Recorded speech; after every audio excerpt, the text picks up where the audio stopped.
Welcome to the Dairy News and Views podcast, a production of the Iowa State University Extension and Outreach Dairy Team. Our podcast covers current educational, research, and industry tools available for your operation to manage healthy cows and calves while producing the highest quality dairy products.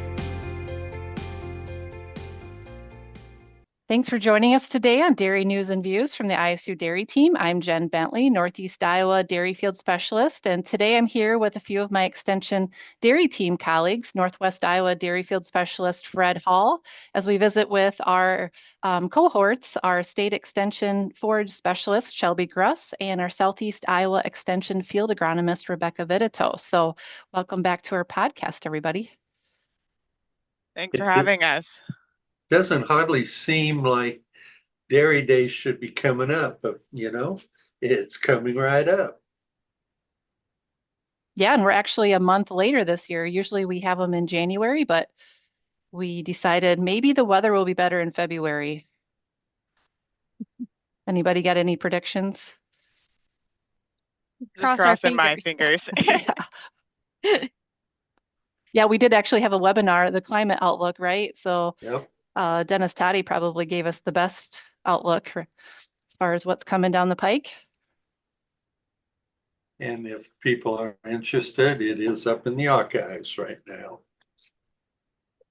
Yeah, so today we're going to just give a little sneak peek of one of our Dairy Days topics with Shelby and Rebecca. They're going to be out traveling with us across the state as we do our Dairy Days program. And one of those topics that they're going to be presenting on is outside of corn silage. So we don't want to give away all their secrets, but we also want to give a little preview of what they might be covering and also just talk a little bit about what producers might be thinking about this time of year and should be planning for coming up this spring. So I guess before we get started on the topic, why don't you two give a little bit more background of yourselves? We haven't had you on the podcast for a while, so we may have some new listeners.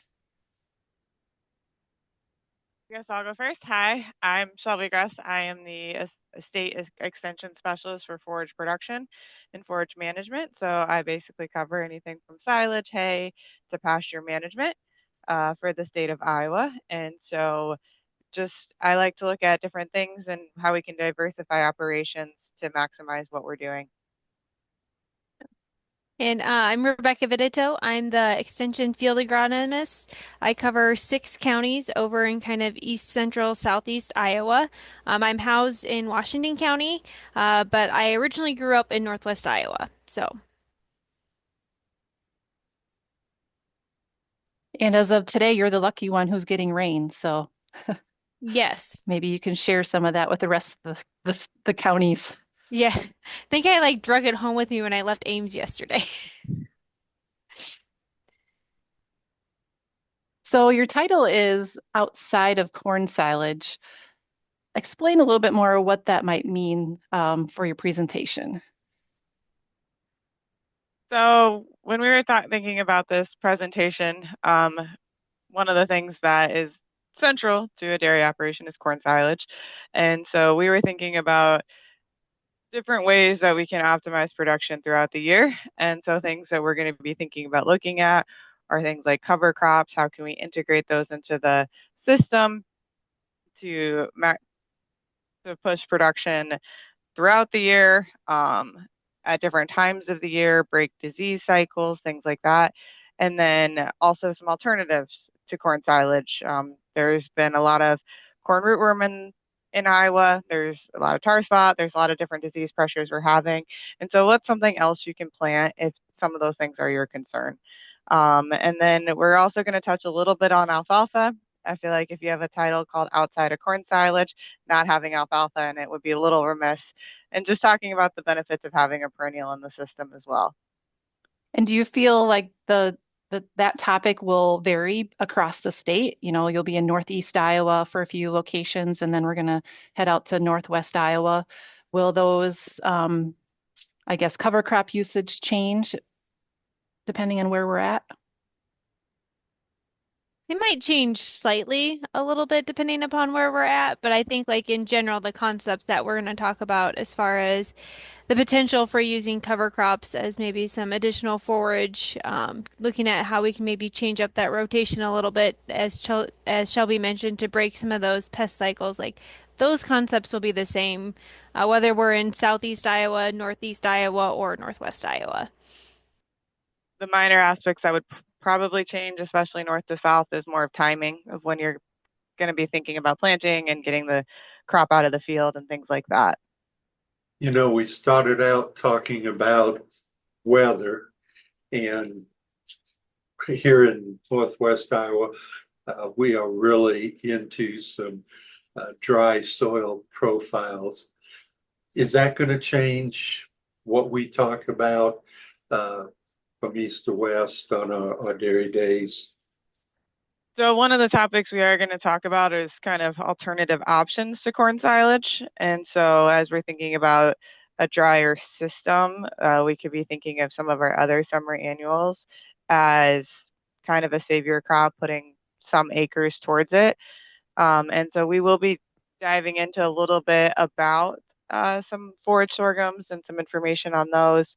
And then kind of the, that topic is going to be applied from east to west, as forage sorghum could be another tool outside of just dry weather, and breaking other pest cycles, as we mentioned just previously. So we're kind of talking a little bit across the board, particularly as, I mean, this last year was a lot wetter than the previous 3 years, but we have been having considerable droughts in the last 5 years. And so really just giving the producers every tool that they can use. Will this discussion kind of set up producers for programming this summer at some of our research farms where they heard about it in February and March, and they'll be able to go out and actually see some demonstration plots? So there is going to be, we're working on putting a program together out at Western Research Farm in Castana, Iowa. And we're going to be having some of these summer annuals out there for a demonstration. We're also going to have some other options of intercropping systems that will be shown there as well. And then also, if it works out, we're planning on having short stature corn at this field day as well. So that is in the works. Don't have any specific dates currently. And so hopefully if you're in the Western area and this is of interest to you, we'll see you hopefully in August timeframe is I think what we're shooting for. I know we're kind of in the winter months here, but what have you been hearing from producers, or what should producers be thinking about here in the winter months as they get kind of geared up for the spring season?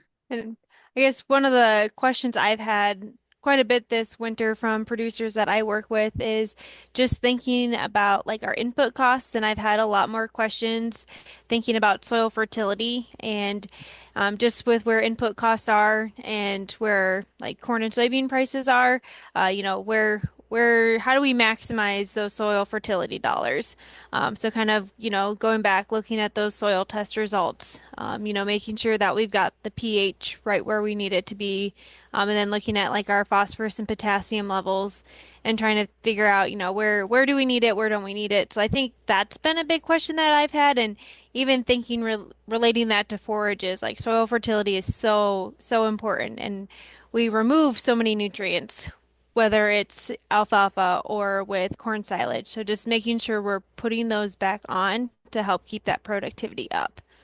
Yeah, I think that is a really great point, Rebecca. And the only thing I'd say is just planning ahead, making sure that you kind of have what you're going to get in the ground. You're getting things ordered. Before we know it, spring's going to be here and it's going to be full swing in the field. One thing that is out now that could be really beneficial to producer is NAFA puts out an alfalfa variety rating guide. It is out for this year now, so you can take a look at that to see what is the top on the market. I guess one other question that I've had just here this last week that I was a little surprised to get. It's a little bit early yet. Was people asking about frost seeding just because we don't have any snow on the ground, and if it's too early to frost seed or not yet. So they're at least thinking ahead about maybe doing some improvements on some hay ground or stuff like that with like red clover. But we're a little bit early yet in my book to want to be thinking about frost seeding. Usually I think of that more the second half to end part of February, early part of March. But just starting to think about what we're going to want to be doing here a little bit later. All great questions. And I just want to say, for the participants, if you're attending Dairy Days, bring your questions. You've heard some of what you've been hearing out in the field. And this is a great opportunity to connect with both you, Rebecca, and Shelby during those Dairy Days and get those questions answered. Of course, you can always reach out to them via email or phone as well. As we wrap up here, Fred, do you have any last questions or comments? Well, because it is a forage thing, remember the producers who are attending, bring a sample with them, because we're going to be able to do even more than the shaker box this year. So we're kind of excited about, bring it with you. We've got forage specialists who can take a look, but even more, we'll be able to do some testing for you. And you can get yourself into a drawing for free hay probes. So another benefit of coming to our Dairy Days. I get in that drawing.